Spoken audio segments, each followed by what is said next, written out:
Suma Teológica, parte IA. Cuestión 92. Sobre el origen de la mujer. Ahora hay que tratar sobre el origen de la mujer. Esta cuestión plantea y exige respuesta a 4 problemas. Al producir las primeras cosas, ¿debió o no debió ser producida también la mujer? ¿Debió o no debió ser hecha del hombre? Y de la costilla del hombre, ¿fue o no fue hecha directamente por Dios? Artículo 1. Al producir las primeras cosas, ¿debió o no debió ser hecha la mujer? Lat. Objeciones por las que parece que la mujer no debió ser hecha en la primera producción de las cosas. 1. Dice el filósofo en el libro de Generat: Animal. La mujer es un varón frustrado. Pero en la primera creación de las cosas, no era conveniente que hubiera nada frustrado ni imperfecto. Por lo tanto, en la primera institución de las cosas no debió ser hecha la mujer. El sometimiento y el empequeñecimiento fueron consecuencia del pecado, pues después del pecado se le dijo a la mujer: estará sometida al varón. Gen 3:16. Y Gregorio dice: en aquello en que no pecamos, todos somos iguales, pero por naturaleza la mujer es inferior al hombre en dignidad y en poder. Pues el agente es siempre más digno al paciente, como dice Agustín en 2.7 Supergen. Ad lit. Por lo tanto, la mujer no debió ser hecha en la primera producción de las cosas antes del pecado. Tri. Hay que evitar las ocasiones de pecado, pero Dios previó que la mujer sería ocasión de pecado para el hombre, por lo tanto no debió crearla. Contra esto está lo que se dice en Gen 2:18. No es bueno que el hombre esté solo. Hagámosle una ayuda semejante a él.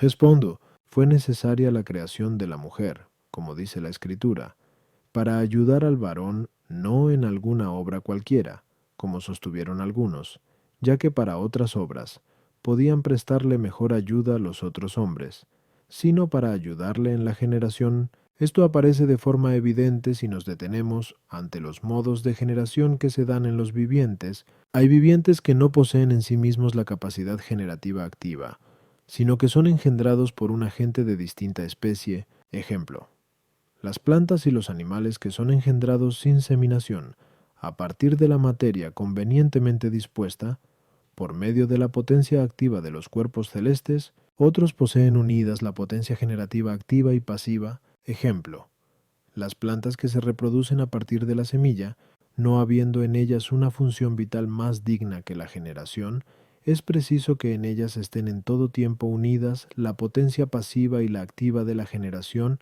En cambio, la potencia generativa activa de los animales perfectos reside en el sexo masculino, y la pasiva en el femenino, porque en ellos hay operaciones vitales más dignas que la generación, a las que se ordena principalmente su misma vida. En los animales perfectos no siempre están unidos el sexo masculino y femenino, sino solamente durante el coito, de modo que por él resulta una sola cosa de la unión del macho y de la hembra.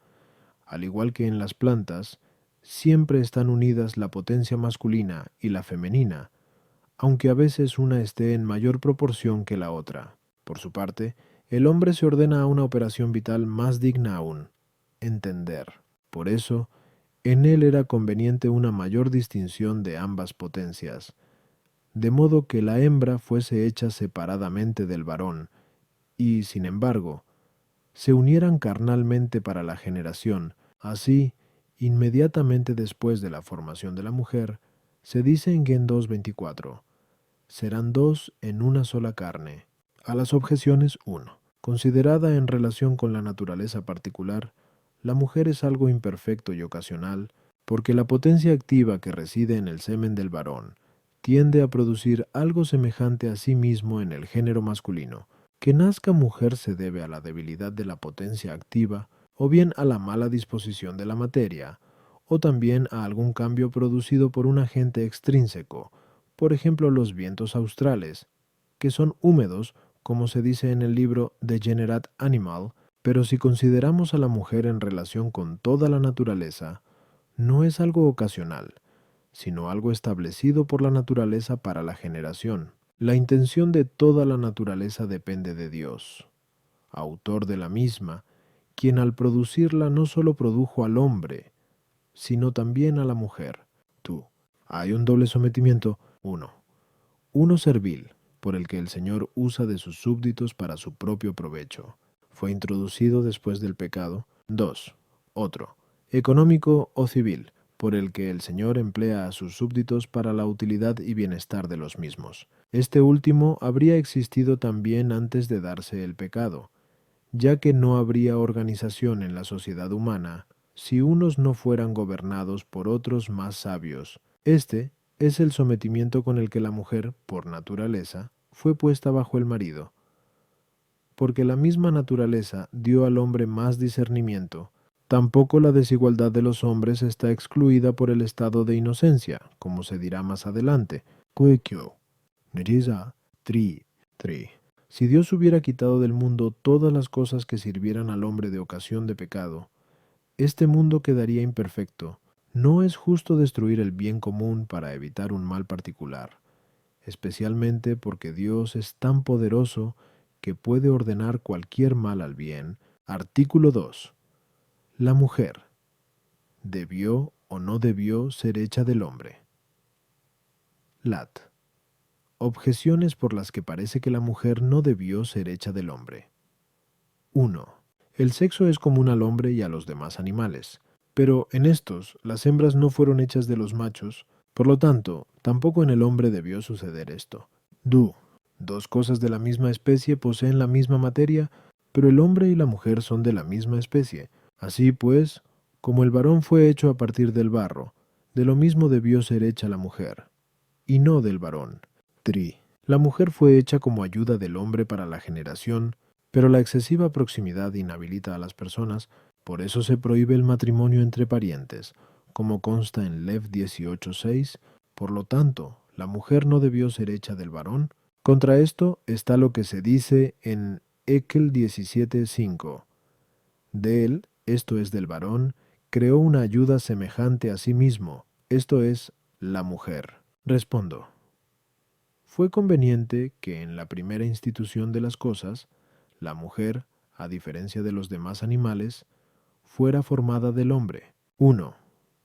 En primer lugar, para dar así mayor dignidad al primer hombre, el cual, siendo imagen de Dios, él mismo fuera el principio de toda su especie, como Dios es principio de todo el universo. Por eso, Pablo en Act 17:26 dice, de uno hizo Dios todo el género humano. 2. En segundo lugar, para que el hombre amase más a la mujer y se uniera más inseparablemente a ella, al saber que ha sido hecha de él, por eso se dice en Gen 2:23, fue tomada del varón, así pues, dejará el hombre a su padre y a su madre, y se unirá a su mujer. Esto fue particularmente necesario en la especie humana, en la que el varón y la hembra permanecen unidos por toda la vida, algo que no sucede en los demás animales. 3. En tercer lugar, porque como dice el filósofo en Beit Ethic, el hombre y la mujer se unen no solo por la necesidad de la generación, como los demás animales, sino para formar un hogar en el que hay otras operaciones propias del marido y de la mujer, y en el que el varón es la cabeza de la mujer. Por lo tanto, era conveniente que la mujer fuese formada del varón como de su principio. 4. En cuarto lugar, hay una razón sacramental, pues con esto se significa que el principio de la Iglesia es Cristo. Por eso, el apóstol en Ef 5:32 dice, gran misterio es este, yo lo entiendo de Cristo y de la Iglesia. A las objeciones. 1. La respuesta está incluida en lo expuesto. Toa. La materia es aquello de lo que se hace algo. La naturaleza creada tiene un principio determinado. Por estar determinada a un fin concreto, sigue un proceso determinado. Una materia determinada produce algo en una determinada especie. En cambio, la virtud divina, por ser infinita, puede producir objetos específicamente idénticos de una materia cualquiera. Ejemplo, producir al varón del barro y a la mujer del varón. True. Por la generación natural se contrae cierto parentesco que impide el matrimonio. Pero la mujer no fue hecha del varón por generación, sino sólo por virtud divina. Por eso, Eva no es llamada hija de Adán. Por lo tanto, aquel argumento no es viable. Artículo 3. La mujer, ¿debió o no debió ser formada a partir de la costilla del hombre? Lat. Objeciones por las que parece que la mujer no debió ser hecha a partir de la costilla del hombre. 1. La costilla del varón era mucho más pequeña que el cuerpo de la mujer, pero de lo pequeño no puede hacérselo más grande, a no ser añadiendo algo. De haber sido así, diríamos que fue formada de lo añadido más que de la costilla, o por enrarecimiento, porque, como dice Agustín en Supergen, Adlit, no es posible que un cuerpo crezca a no ser enrareciéndose, pero el cuerpo de la mujer no es menos denso que el del hombre, al menos en la proporción de la costilla al cuerpo de Eva. Por lo tanto, Eva no fue formada a partir de la costilla de Adán. En las obras creadas al principio no hubo nada banal. La costilla de Adán era necesaria para la perfección de su cuerpo, por lo tanto, quitándosela, quedó imperfecto. Esto es inadmisible. La costilla no puede arrancarse del hombre sin dolor. Pero antes del pecado no hubo dolor. Por lo tanto, no debió arrancarse al varón la costilla para formar la mujer. Contra esto, está lo que se dice en Gen 2.22.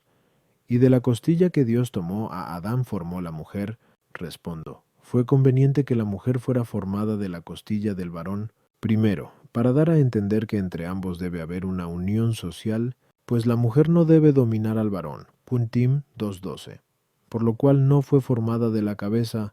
Tampoco debe el varón despreciarla como si le estuviera sometida servilmente. Por eso no fue formada de los pies.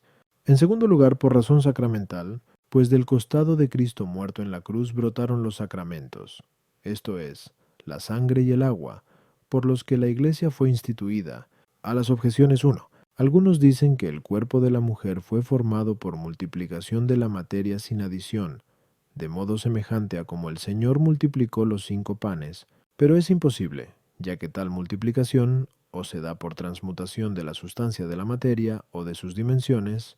Lo primero no es posible, bien porque la materia en cuanto tal es completamente intransmutable, porque sólo existe en potencia y está únicamente referida al sujeto, bien porque la multitud y la magnitud no son esenciales a la misma materia. Por eso, la multiplicación de la materia no puede entenderse permaneciendo la misma materia sin adición, a no ser que adquiera mayores dimensiones. En esto consiste el enrarecimiento, es decir, en que la materia adquiera dimensiones mayores, como dice el filósofo en Quantum Physics. Por lo mismo, decir que la materia se multiplica sin evaporización es poner dos cosas contradictorias, es decir, la definición sin lo definido. Por eso, al no haber enrarecimiento en tales multiplicaciones, es preciso hablar de adición de materia, sea por creación o, más probablemente, por conversión. Por eso, Agustín en Superloon dice: Cristo alimentó con 5 panes a 5.000 hombres, del mismo modo que de pocos granos brota una multitud de espigas. Esto se hace por conversión del alimento. Sin embargo, se dice que alimentó a la multitud con 5 panes, o que formó a la mujer de una costilla, porque la adición se hizo sobre una materia preexistente de costilla o de pan. La costilla pertenecía a la perfección de Adán, no en cuanto individuo, sino como principio de la especie, así como el semen pertenece a la perfección del sujeto que engendra, y se echa en una operación natural que va acompañada de placer. Por lo tanto, mucho más con el poder divino pudo formarse de la costilla del varón el cuerpo de la mujer sin dolor. 3. La respuesta está incluida en lo expuesto. Artículo 4. La mujer, ¿fue o no fue hecha directamente por Dios? Lat. Objeciones por las que parece que la mujer no fue hecha directamente por Dios. 1. Ningún individuo producido de otro específicamente semejante es hecho directamente por Dios. La mujer fue hecha del varón, que es de la misma especie. Por lo tanto, no fue hecha directamente por Dios. Agustín en 13 de Trin dice: los seres corporales son hechos por Dios por medio de los ángeles, pero el cuerpo de la mujer ha sido formado a partir de la materia corporal. Por lo tanto, fue hecho por medio de los ángeles y no directamente por Dios. Aquello que preexistió en las criaturas según razones causales es hecho en virtud de alguna criatura y no directamente por Dios. Pero el cuerpo de la mujer fue hecho en las primeras obras según razones causales, como dice Agustín en Neue Supergen, ad lit. Por lo tanto, la mujer no fue hecha directamente por Dios. Contra esto, está lo que dice Agustín en el mismo libro. Solo Dios, que sostiene toda la naturaleza, pudo formar o modelar la costilla para que la mujer existiera. Respondo, como acabamos de decir, a 2 ad 2. La generación natural de cada especie procede de una materia determinada. La materia de la que es engendrado naturalmente el hombre es el semen humano del varón o de la mujer. Por eso, el hombre no puede ser engendrado naturalmente de otra materia. Solo Dios, autor de la naturaleza, puede dar el ser a las cosas prescindiendo de ese orden natural. Así, solo Él pudo formar al varón del barro y a la mujer de una costilla del varón. A las objeciones. 1. Es viable cuando el individuo es engendrado de otro específicamente semejante, por generación natural. 2. Como dice Agustín en Neue Supergen, ad lit. Y así no sabemos si los ángeles tuvieron algún ministerio encargado por Dios en la formación de la mujer. Sin embargo, sabemos que ni formaron del barro el cuerpo del hombre, ni de la costilla del varón el cuerpo de la mujer. 3. Dice Agustín en el mismo libro. En la primera condición de las cosas no estaba el que la mujer fuera hecha así, solo estaba el que pudiera ser hecha así. De este modo, existió el cuerpo de la mujer en las primeras obras según razones causales, no según la potencia activa, sino solo según la potencia pasiva, en orden a la potencia activa del Creador.